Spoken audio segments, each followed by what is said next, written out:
Dr. Ayers is a native of New Hampshire, but he has come to us directly from the mountains of Kentucky with a whole mountain range of accomplishments in working with the disadvantaged youth, those who so often leave our schools seeking for something better, for excitement, for jobs so that they can have those things that they have always wanted so much.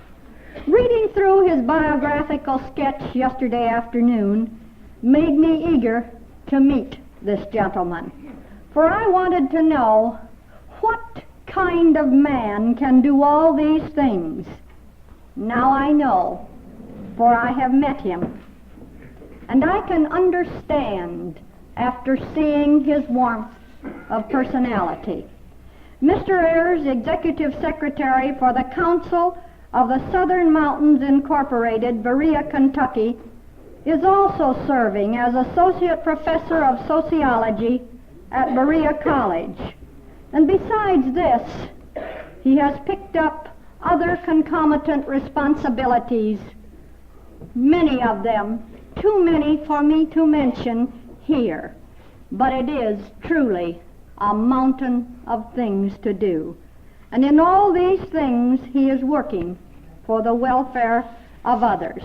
Everywhere he has gone, Mr. Ayers has been interested in the welfare of others, especially of youth, teaching youth leadership training, supervising student labor on farms, coaching dramatics and glee clubs where he was a teacher, working in extension services and with the Granges, acting as rural organization and recreation instructor, serving as leader of a program for promoting adult discussions of matters of public concern, and working with ungraded students of academic potential who frequently were over age and or academically retarded due to interrupted formal school education and other socioeconomic factors beyond their control. He has also been an author, and he has also appeared on TV shows including Meet the Professor. Dr. Ayers knows firsthand the things of which he speaks, for he has been working with these youths who constitute that segment which often become the so-called dropouts. He has a keen understanding and a thorough interest and knowledge of the problems of the youth who so often appear to be a misfit in our schools, and therefore they drop out of school only to become a misfit in our society. It is my privilege to present to you Dr. P.F. Ayers, who will address us on this intriguing topic, drop out from school, drop out in school, drop out, period. Mr. Ayers.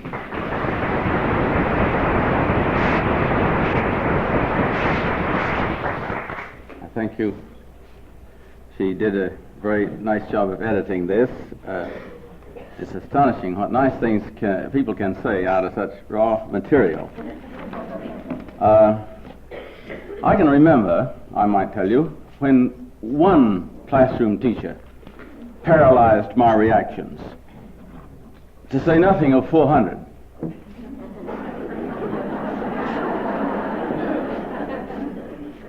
But now I find myself a teacher.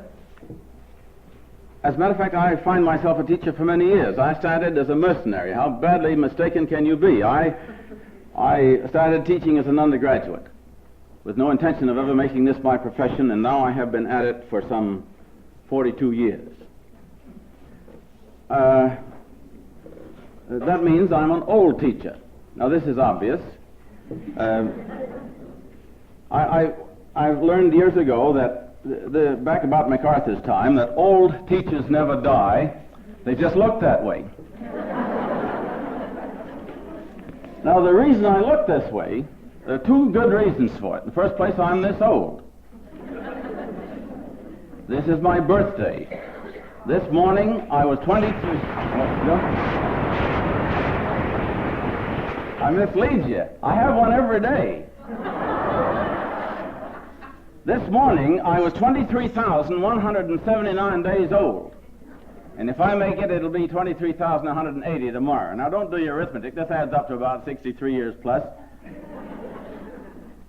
I might say, this business of the problems of the aging, I had worse problems of the aging at 16 than I'm having now.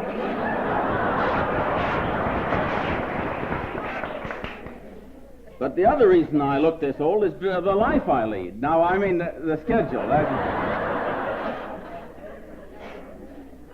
I was in Berea day before yesterday. I was in Chicago yesterday. I got here last night at 10 and missed your party. I did have breakfast with you. And if I cut out in time, I will be at a meeting for which I am scheduled tonight in Detroit. I am due back in Berea tomorrow to open a workshop tomorrow night. This is just a kind of a light weekend. On May 19th, I got up at 5:30 in Dayton, flew by private plane with a guy I never met before to Pittsburgh to catch a flight to Philadelphia, spoke at noon, flew back to Dayton, drove to Cincinnati, spoke that night, drove to Dayton and flew to Chicago and slept an hour and a half, flew to San Francisco and had a 7:30 meeting the next morning. Now, this is explanation enough. A guy ought to look this old at 63, but if he doesn't, this will do it.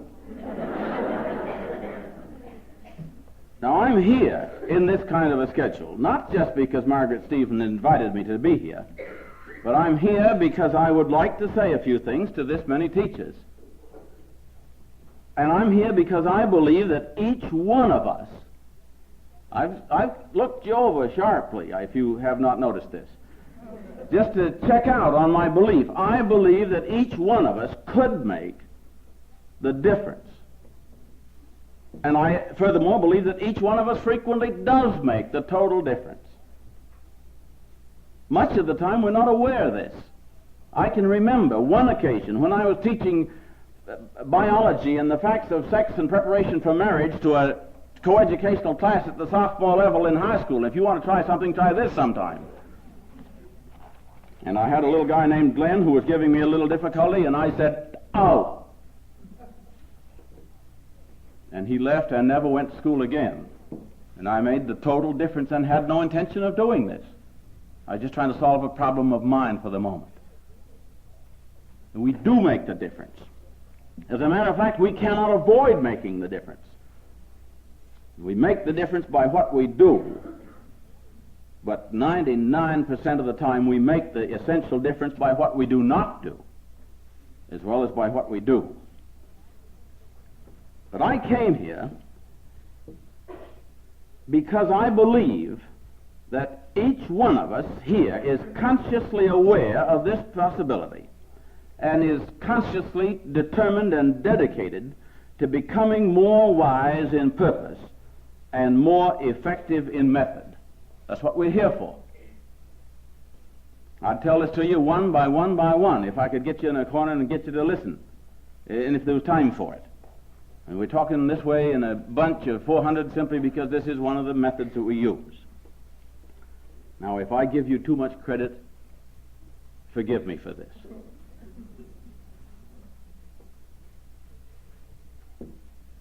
Now, I'd like to postpone the topic for a moment. This is the privilege that a speaker has, or at least assumes. I have frequently said, my wife says, that I need to know the topic only long enough ahead of time to get my speech under it, because it's the same speech anyway. But this is not quite true. I chose this topic. There's danger in this. There's danger in this. If somebody else chooses it, you've got an out. A few years ago, I agreed to speak in Lexington, and there came the absolute worst storm you ever heard of, in Kentucky at least, and I didn't want to go, I'll tell you.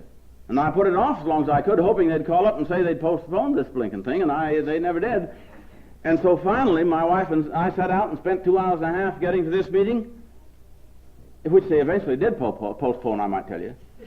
But I want to tell you the only reason I went is because I'd chosen a topic. And the topic was, are we men or mice?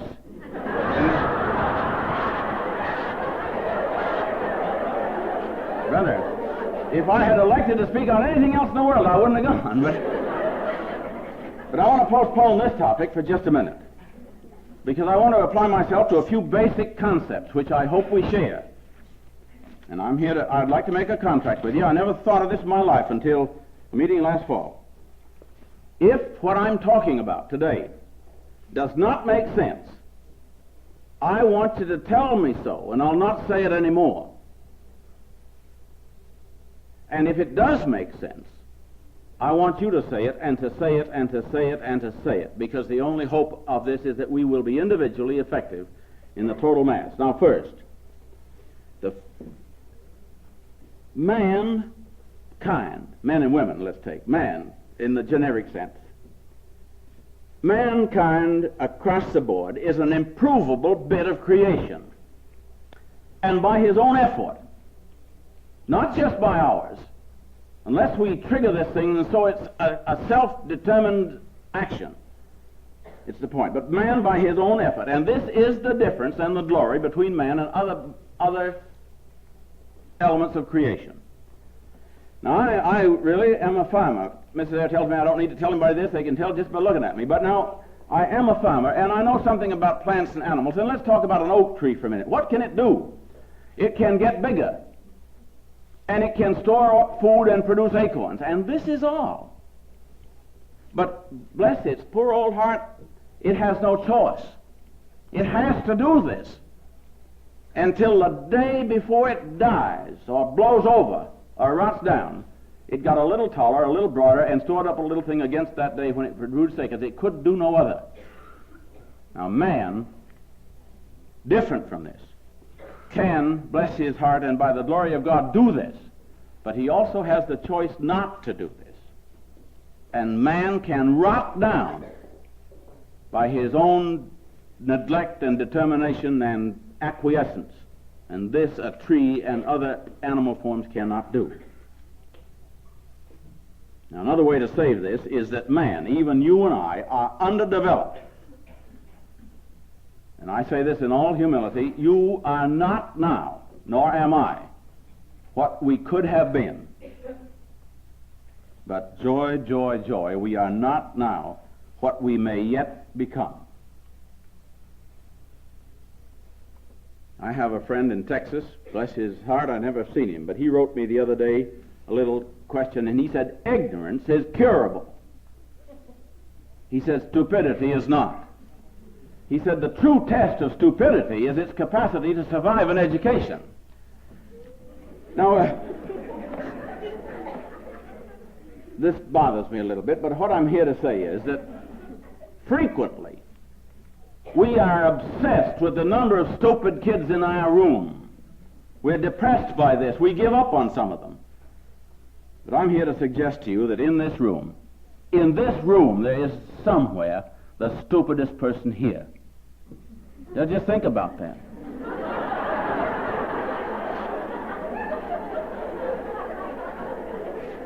Just study on that. And I'm well aware of where he might be, too. But I've got news for you, or for this person. There's hope for you. This is the glory.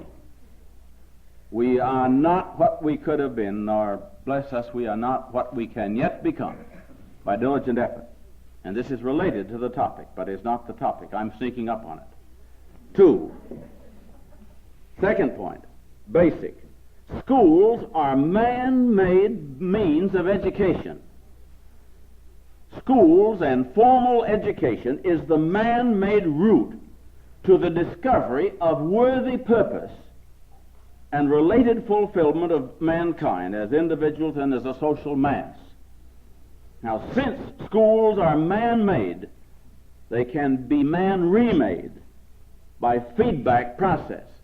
And to the degree that we are not accomplishing that unto which we are sent or designed, we can change this. And this is such a process in which we are. We are not here merely to contemplate the school situation and to seek our own security and future. We are here to ask ourselves, are we doing as well as we can do this business of improving mankind as well as it can be done? Now, there's one more basic comment I want to make, and that is that there is one basic equality Now, there may be others, and I've heard this word battered around all my life, and when I was a kid in school and listened to my teacher some, I used to think I knew. But I've come to this conclusion: there is one basic equality, and that is the capacity to become something greater than we now are, measured by our own past. We do not have the equality to each achieve the same degree of development at the same rate at the same time, but we do so help us have the capacity to be something more than we were. And this is true of every child before school. This is true of every child in school. It's true of every child out of school. And it's true of every adult after school. And this is independent of class. It's independent of background. It's independent of IQ for whatever that means at the moment. Not a ceiling, but a launching pad. Now, the thesis of this is that mankind across the board is underdeveloped. Not just these culturally different kids. I don't like the phrase culturally deprived. I know what it means. But you can't be without culture. You can be culturally different. I had a preacher down in North Carolina one time preach the whole sermon on these poor suckers that didn't have any environments.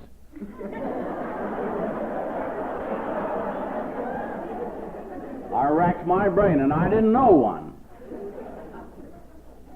I don't know anybody without culture. I know people who do not have the kind I have, and fortunately for them, some of it they don't have. This means that man across the board is underdeveloped. I said this at a meeting, a PTA meeting, down in Frakes, Kentucky one night. Pretty well-attended meeting, and the reporter was there, and he was taking notes like mad, and I thought he was buying this product. And after the meeting, I was shaking hands with the PTA president, and he flashed a flashlight and spoke my name and popped me, and I looked like a possum caught under the porch at midnight. And he... and the next day, he put this picture in the middle of the front page of his paper, and under it he said, "Man is underdeveloped."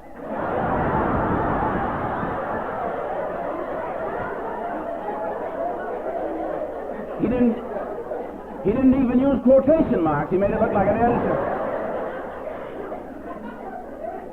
And my wife had two comments. She looked at the picture and she said, "Well, you certainly look like it," and besides, she said, "That's what you said."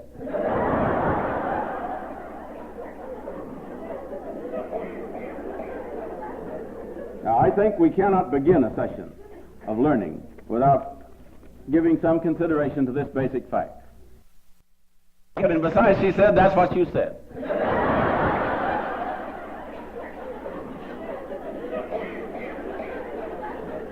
Now, I think we cannot begin a session of learning without giving some consideration to this basic fact.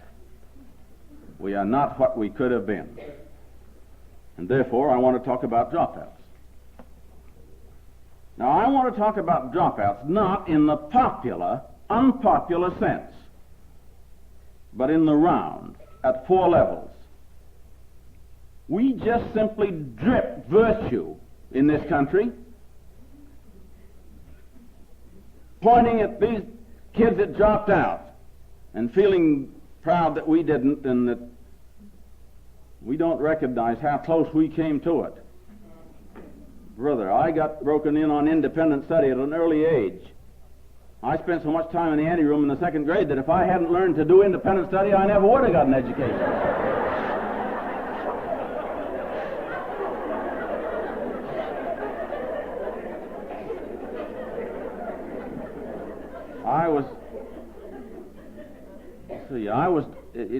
The fact that I was not a dropout was not just my unqualified virtue and potential. It was long-suffering teachers and determined parents who saw virtue where there was little evidence. So I want to talk about dropouts in the round. I want to talk about it at 4 levels. Now, you can take notes on these 2 if you want. I wish you'd written down those other 3. I didn't answer Margaret's letter and send her a copy of this thing. Until I've after taken a look at a few of you people, I don't really know what I'm going to say at these meetings. That's one thing. And then another thing, if I send out a copy of these speeches, you take them home with you, and maybe you heard it, maybe you didn't. But this way, anything you get, you heard it. Number one, I want to talk about the preschool conditioning to dropout. My friend Elson Davis talked about this already this morning. I want to talk about number two, dropouts from school. Now this is what the big breeze is about in the nation. I want to talk about dropouts in school. And then I want to talk about this phrase that I talk about, dropouts, period. Now this is not a simple and easily discussed subject. I heard the other day a fellow trying to give he said, what should I do if a lion is breathing down my neck? And the answer was, turn up your coat collar. Now this is, we've been trying to turn up our coat collar against this dropout business. And this is too simple. It is not the answer. Now, I want to make this statement here that dropouts, the phrase, it is not a question of whether. It is merely a question of when and to what degree. And this is from the cradle to the grave. And let's talk about dropouts in context. Now, first I want to talk about the preschool conditioning to dropouts. Now, I'm a grandfather, and I'm proud of it. I've got some kids that think I'm their grandfather. I'm even proud of this.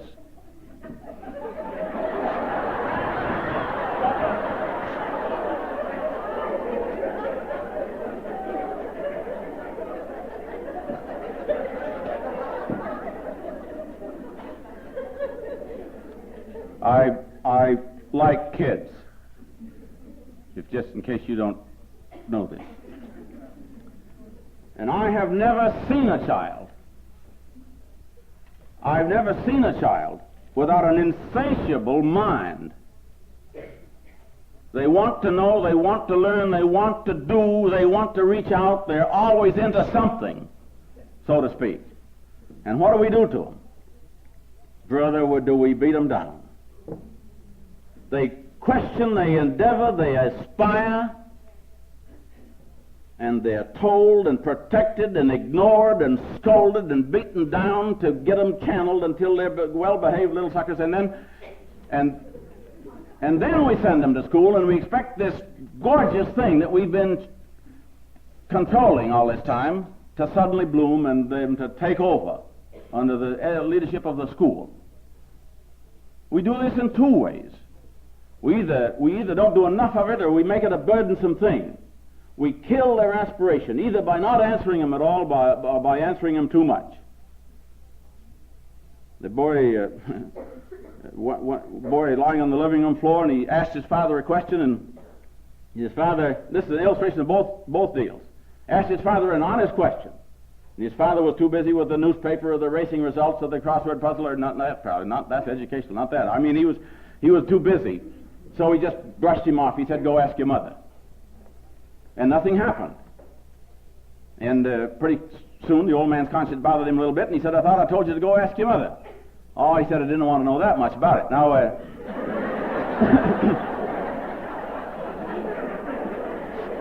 on the one hand, we can't bother to answer them. And on the other hand, we answer them to death. We precondition them to this. And I love to hear Dr. Davis talk about this business of stories. I read to children whenever, and they come to me and ask for this. But did you what I have observed? I have observed parents reading books to kids, and after the first or second time through, they know the story, and then they want to stop and ask where the duck's feet are. And the father will say, oh, let's get on with the story. What's this deal about the duck's feet? The illustrator had the duck's feet buried in the grass and didn't make this very obvious, and the child wanted to think about it and ask, but the parents know, let's get this book read and get to bed. We do this all the time. We precondition kids to control this eagerness for learning and for growth. Little friend of ours, little sort of a neighbor grandchild of ours, she didn't belong to us, we just used her for a grandchild. She came home from her first day at school and said to her mother, came home at lunch, the teacher invited us back to school again this afternoon. Joy, joy, joy. But now this is the normal state of youth. That we mislead them, we talk them to death, we don't talk to them enough, and they go to school jolly well knowing that they better not touch these nice play materials over on the table. And it's not just the underprivileged class, they are all underprivileged who are in this mood. But this is a stage. Now, why do I talk to teachers about this? I'll tell you why. Because this destruction of this natural state of people in the home and before school, if this is one of the essential factors of dropout, then it becomes our business also. Now, we're not just teachers, we are also people, by the way. Now, there are folks who don't know this. But I'll tell you, we're people too, and if we're interested in the health of the child, the prenatal counseling of the mother, we need to be concerned with this preconditioning of the children before we even get them. And talk about this and let people give some contemplation to it. Now, I could talk about this stupid author an illustrator, wrote a child's book about tigers, and every single illustration in it was of leopards. This is for kids before they go to school. Then we get them in school, and then they talk about the school losing them. Well, we're going to talk about that too, but don't feel too easy about this for just a minute. We'll lay in the blame a little bit somewhere, but this is our responsibility also. Now, number 2, dropouts from school. Now, this is the national fetish at the moment. We're overly concerned about this. Dropouts from school. I would like to tell you that as a citizen, as a person among 3 billions in the face of the earth, I wouldn't care if they dropped out of school or not, if there was something constructive for them to drop into. I'm interested in their development from this moment onward, in school or not, as long as it happens. And I'm telling you the honest truth. I have visited one-room schools. Name one. 42 kids enrolled and 27 there, and I would be willing to lay you even money, although I'm not a betting man, that the 15 who had sense enough not to come would check out smarter than the stupid 27 who went to a school like this. Now, this is harsh terms, but dropouts from school, dropouts, all right, now this is our immediate responsibility, to reactivate in school this natural eagerness and receptivity, and to not disregard, but as our friend this morning already told us, to be sensitive to, sympathetic to, and wise about the socio-economic, cultural differences and factors. We must learn to speak person to person to person with each one, and I know what the time schedule does to this. But people are not alike. They are as different as their fingerprints. And the NEA says this, if you don't believe it. There's a book on this. And so, in this confused world of increasing population, when we are almost doomed to feel that the individual is of no great significance, we've got to learn somehow to communicate in respect and affection to each one according to his differences and according to his potential. But what is the nature of this dropout business? What's the character of it?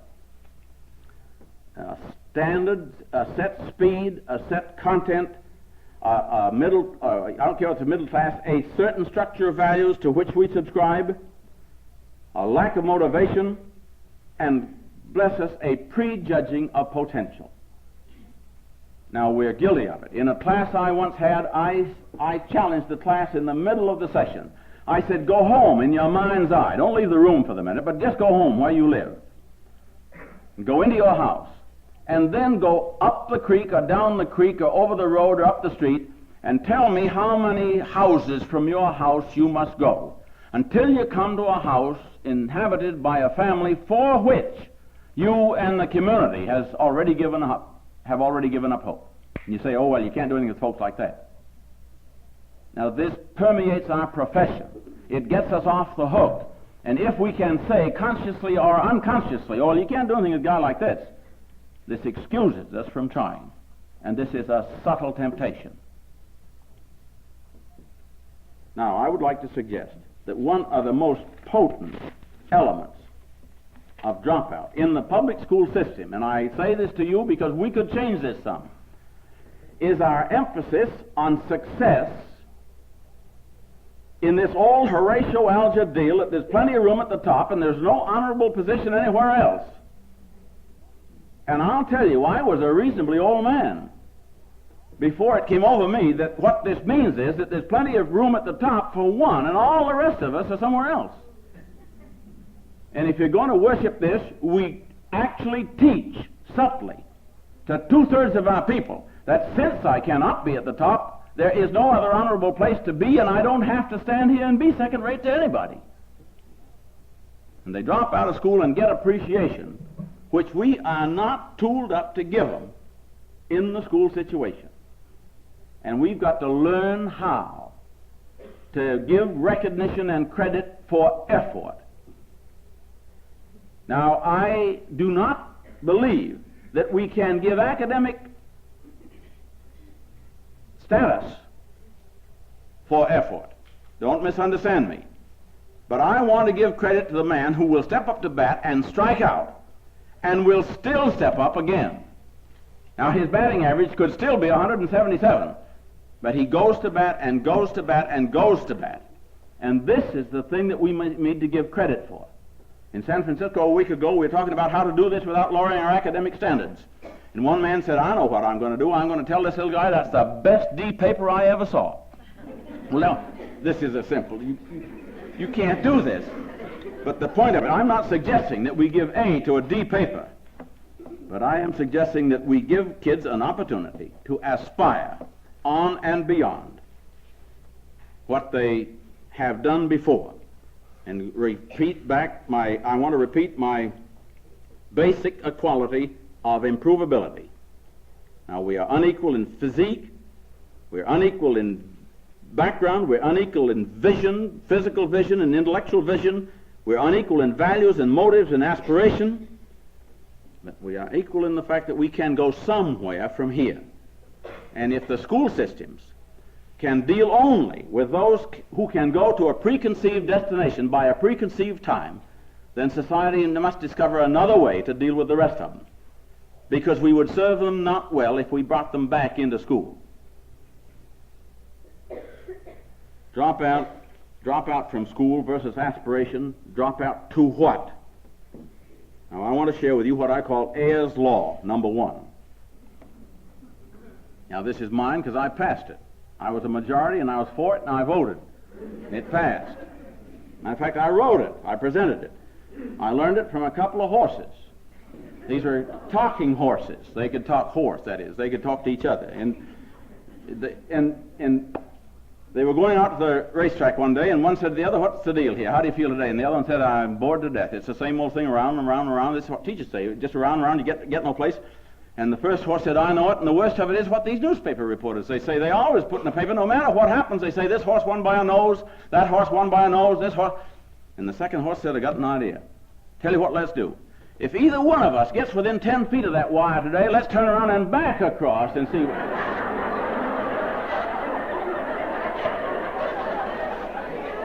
Now, wait just a minute. Don't be misled. I'm deeper than you think. There's a moral to this story. Now, the moral to this story is that a horse can't win by a nose. If his nose is there, I'm a farmer, a mule. If his nose is here, right here about 3.5 feet, back here is his tail. And if his tail's back around the turn, look, his nose is back there with it, and he loses the race. You win a race by a whole horse, or you lose it. Now, what I'm saying is, Ayer's Law goes like this. Ayer's Law number 1. That mankind, across the board, does not progress either to the extent nor to the rate that he imagines that he does, or to the extent or the rate that the leaders could lead or think they lead.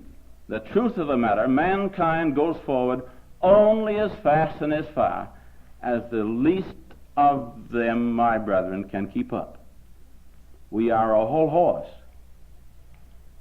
and we have an illusion of success by our track systems and our academic standards and our upper class and our upper middle class, our middle class, but we go forward only as fast as mankind as a whole can go. This is why this dropout business is our business, and it's our business to keep them in school, but it's our business also as citizens to see that if school does not or cannot answer their needs, that something else then be done with them. They do not disappear. They're still in the world, as Conant might tell you. Now, I want to talk just briefly about these dropouts in school. We know about these folks, the nice, eager little boys that sit there and look at you, and you know what they're thinking about, but they're not thinking about what you're talking about. The school is full of them, and we disregard them because we're obsessed with these that have already dropped out. But these that are still in school and have dropped out of aspiration and hope and achievement, and they've got a kind of a lower middle class expectation of security and ease and some of our guidance systems. Do not talk to them about what could you do in the world that needs to be done. We talk to them about what kind of a soft touch can you get for high pay that'll retire early. Overlook your coffee breaks and retire 3 years earlier.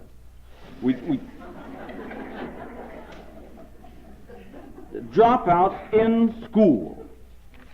Now, the conditions of our world, I must tell you, honest Injun, that the world, we are low as a society in aspiration.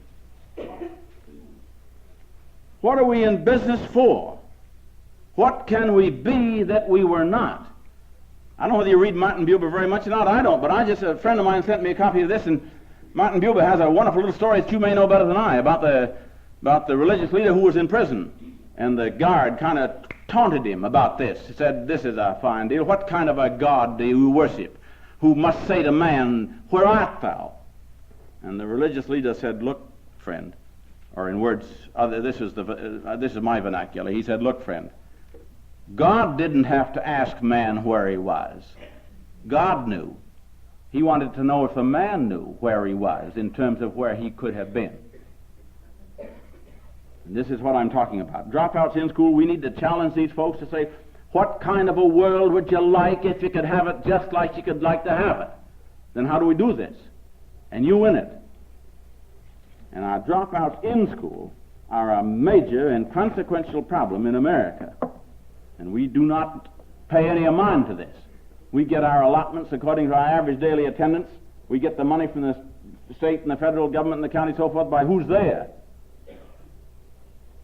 Well, they're there, more or less.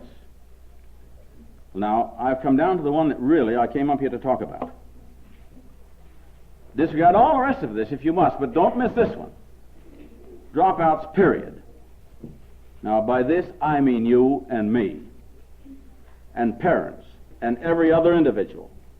Because here's the pattern. If I had a blackboard, I would draw this ascending line. We're born aspiring. We're on our way upward. And then we sort of begin to taper off. We drop out at the 5th grade, the 7th grade, the 8th grade, the graduation. We get to be principal and we quit. Let me tell you, sooner or later, and in varying degrees, we begin to ease up. Now, this is dropout of the most insidious and evil kind in the world. We get life tenure. We get a teacher's certificate. We get a master's degree. We get a citation from our alumni association. We get to be 23,180 days old. We figure, I've got a brother 5 years younger than I, and I love this guy. But 10 years ago, he said, "Pearlie, that's my name. That's kind of a stupid name. But he said, "Pearlie," that's why I go by PF. But he said, "We've got to just leave this to the next generation. We've done what we can do." And I said, "What are you talking about? We've done what we can do. You may live another week."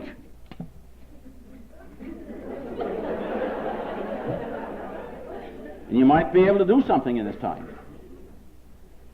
It's not just if we drop out, it's when. It's not just whether, but to what degree. And that means you and me. Now, at this stage, I do not wish to lay the whole responsibility on the teacher, but bless us, a large part of it is ours. A large part of it is ours. And if we cannot stand this, and if we have to find excuses for ourselves, we'd better watch it. Now, I would like to ask you, what is your IQ? Now, wait, don't jump at this. Wait a minute. What is your IQ? Now, I interpret this differently. I want to know what is your inspirational quotient. And I would look at every one of you in the audience, one by one, and I'd ask you seriously, am I going to go out and climb a new mountain because I knew you? This is your business. This is your business. It's my business. I've got a contract in my classes. I'm afraid I cannot keep it. But I tell my students that I expect you every day of your lives to be something of more consequence tomorrow than you are today, just because we've been together. This is what education means. But I said, I'll tell you something. I'll contract with you. I have no more right to expect this of you than you have to expect it of me. And I ought to be a finer man and a greater individual tomorrow than I am today, just because I knew you too. This is the business, the magic of interrelationship of teacher and pupil. What is your inspirational quotient? I want to tell you something. I visited a school. I'm afraid somebody's here from that school, and I'm not going to name it. If I knew somebody from that school, I'd like to see him, talk with him, but I'm not going to embarrass him here. I was in a school, and I want to tell you, in the entire school building, I just saw one teacher whom I would spontaneously and voluntarily go to coffee with. If I never saw the rest of them again, it would be too soon. I saw cruelty. I saw disagreeable, domineering unloveliness. And I pity these folks. I do not see how some of them can go home at night and look at themselves and think, what have I done today? I saw them cruel where all they needed to be was stern. And these are not synonymous.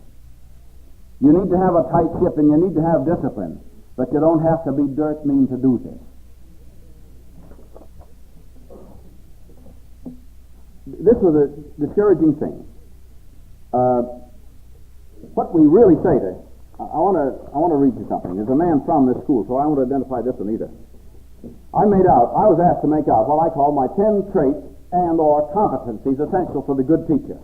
And in this list, number 5 is this. Will you listen to this carefully? An approach to life which I can best describe as a genuine and overtly expressed joy in just being alive.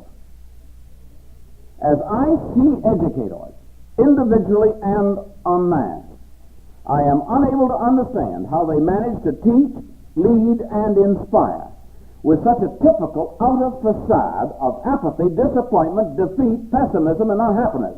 This is only part of the list. I once heard a group of teachers, this is only a couple of years ago, express surprise that none of the young people in their school system wished to be school teachers when they grew up. It occurred to me as I looked at this bunch of teachers that it was not surprising that the kids did not wish to be school teachers when they grew up, but it was surprising that they wished to grow up at all. Now, I'm telling you the truth. We are the example. Dr. Davis said this morning. If you're not the kind of a person that your kids would grow up to be like or break a leg, then we're missing the boat. And I'd ask you, why aren't you? And I'd also tell you that if you're not, you're missing something in life, so help me, that is so precious that life will be over before you discover it. I'll tell you, they did not tell me when I was young that it was fun to be old. I've got news for you, some of you young guys. It's a lot of fun. This is our business. We say to these young folks, stay in school, work hard, everybody get A's. Get it away from somebody who can't get A, but everybody work hard, and you'll grow up to be just like us. Brother.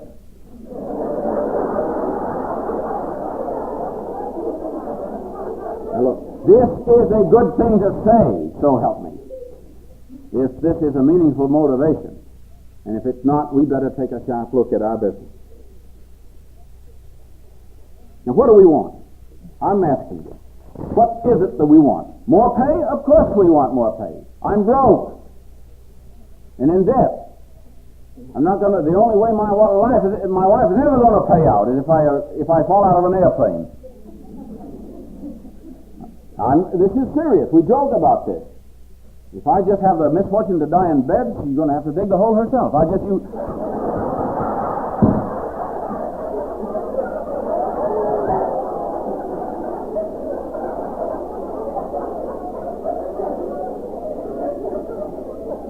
What do we want, though? Is this what we want? Do we want to lead mankind to a new and better world? What do we want from these kids? Quiet, well-behaved duplicates of the past? Do we want another generation just like us? What do we want for the country and for the world? Salary, retirement, security, brother, academic reputation of our school system, or do we want to answer the educational needs of society? I know schools that accept people, not in terms of how much education they need, but in terms of what credit they can probably do to this percentage of graduates and the number that go to college. Now, I don't pretend to be an outstanding authority on sin. I know something about it, but I'm not the ranking man in this area. But I'll tell you, there's one basic sin which I think supersedes almost all others, and that's the sin of ignorance, because we could know better. And there's nothing wrong with the world, there's nothing inadequate in the world, there's nothing unjust in the world which we have not permitted. Where have we been? We've been here. We've been around. And the world is as it is because we have been inadequate to the situation. And this is another form of ignorance. Now, ignorance is the word we usually reserve to describe somebody who doesn't know what we know. But ignorant is the word to use when we are not wise enough to prevail in the cause of mankind.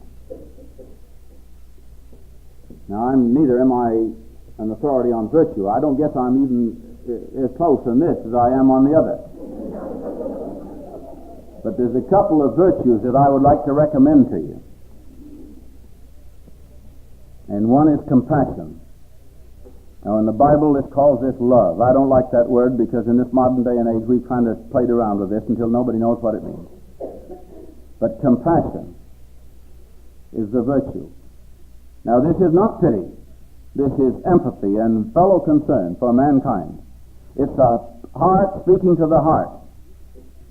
In Washington, a week and a half ago, 2 weeks ago, I was riding up Pennsylvania Avenue with a cab driver, and I said to this cab driver, I said, "What's the matter with these people in Washington? I can't see a happy person on this street, and I could see 1,000 of them." I said, "Point me out just one guy in Washington that looks like he's glad he's alive." And he couldn't do this. I said, "What's the matter with them? They look like they all just been to a funeral. They're going or something." Everybody grouching along. And there was a station wagon pulled up beside me, and a man and his wife in the front seat, I presume, at least a man and a woman, and a little boy about 6 years old standing up beside behind the seat. And he looked across at this open cab and this gray-haired old rat sitting in there, and he sort of grinned and waved like this. What for? I don't know what for, but I like this. He was a guy I had never seen before and never see again. 55 years between us in age, and he said, "Hi." Compassion. Now look, this is not because it's effective, it's just because it's good for us too. And you'll look better to kids with this on your heart and on your sleeve.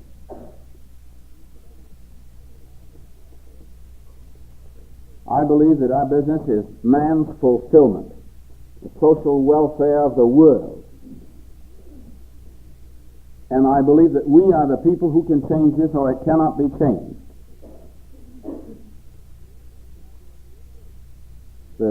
This population explosion, and this is a real word for it.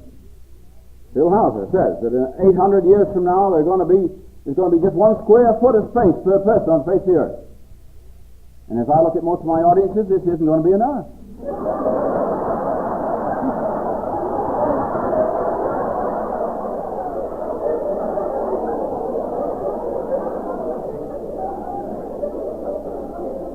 But now, in this situation, we give up on the individual. And we say, what can one person do? And I'm here to say that one person can make the difference. Now, if what I'm saying makes sense, it is legal tender for you to say it. And you ought to say it. And if what I say does not make sense, you ought to tell me so, and I should never say it again to anybody. If it's not legal tender for you, it's counterfeit for me. This is the reason I'm here. Not just to say this to 400 people, but for the thousands of folks to whom we can say it and to whom we can live it. Now, I must say this about teachers. I've been a little harsh on teachers, but I've got a right to be. I'm one of them.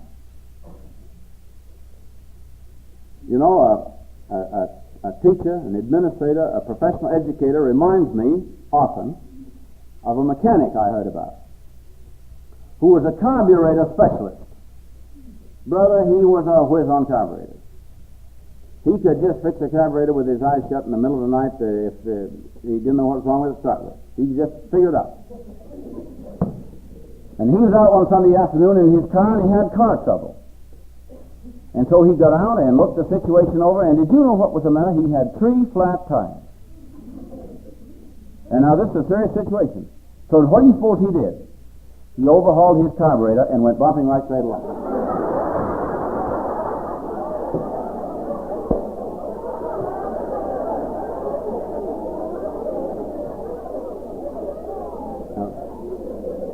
Now, don't be misled by this. This is what we do. We do the thing which we have done before, the thing which we are reasonably or passably skillful in, the thing in which we hold a certificate, disregarding people as individuals and what they could be. All men. One individual does make the difference.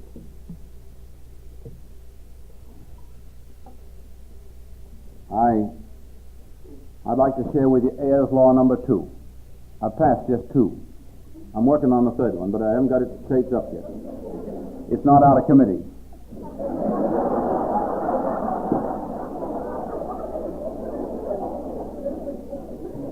But Ayer's Law number 2, I learned in the classroom. I'm one faculty member who knows that education takes place in the classroom because I learn a lot. And I came to class early one morning, and somebody had left the window open, and it had rained in on the reference book. And I was doing what we all do. I was mad about this. And, nothing much else had happened to them, but I don't like to get them rained on. And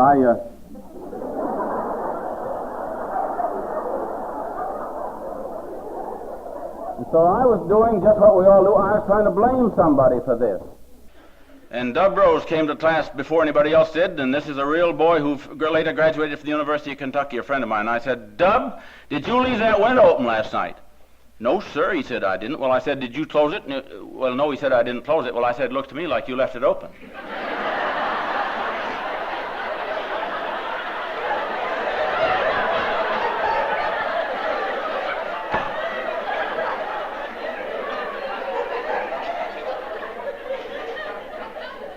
He said, it wasn't my job. And that's what we say about the family and the preschool and the dropout. He said, it wasn't my job. And I said, whose job was it? Oh, he said, it was the janitor's job. Well, I said, did the janitor close it? He said, no. Well, I said, it looked to me like he left it open, and that makes 2 of you. And Dub and I had been in class together a long time, and he said, did you close it?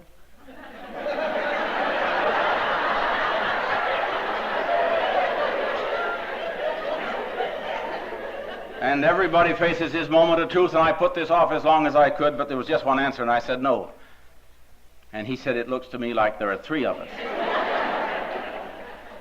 Now, Ayer's Law number 2 comes out of this. and this is brief and to the point. If something in the world needs to be done, and if in the end it is not done, then you and I are among those people who did not do it. And there is no place to hide from this.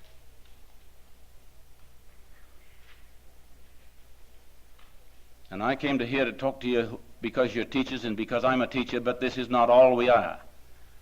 We are significant individuals, divinely created to be something that we are not yet.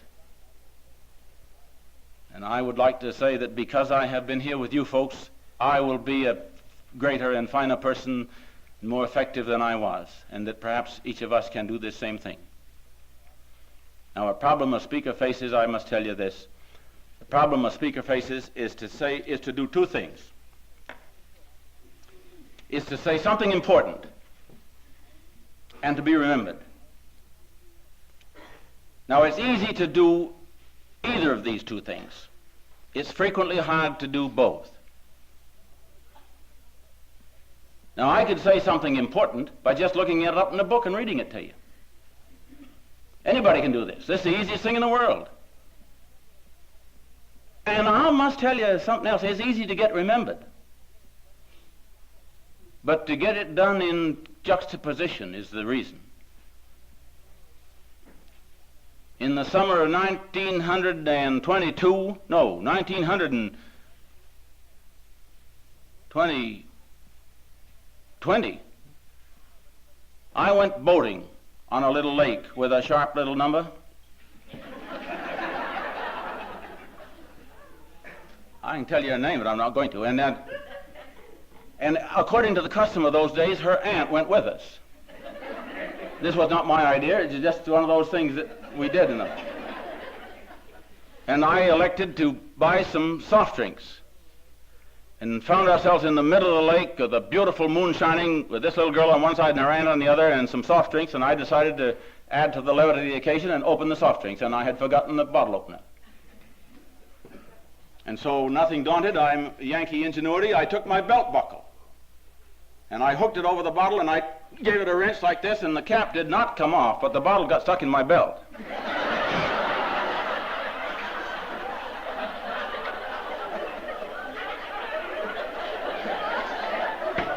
Now, here's a romantic situation if you ever heard of one.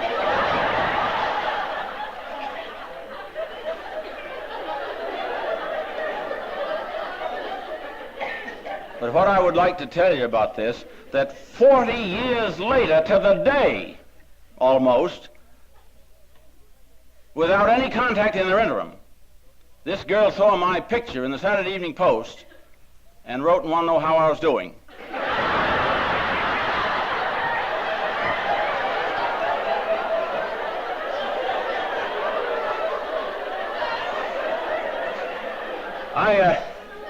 What I really think was she wanted to know if I ever got that pop bottle off my lip. Now, what I'm trying to say is this. It's easy to be remembered, but it's not easy to be remembered for something of importance. But what I'm saying here, that the things we've been discussing here today are of the essence. These are of importance. Now, the world will get along all right. If you forget me, I won't like it so well, but the world will make out. But the world will not make out so well if you and I forget the things that we're trying to talk about here today and these basic principles, and if we neglect to do them. And so I would like to be remembered not for the pop bottle only, but for some of these things we've been trying to discuss together. And this is why I came up here. I believe in mankind across the board. I have been dog-bitten a few times in my life, but I like dogs. As a matter of fact, I think if I'd been a dog, I would have bitten me on those occasions too.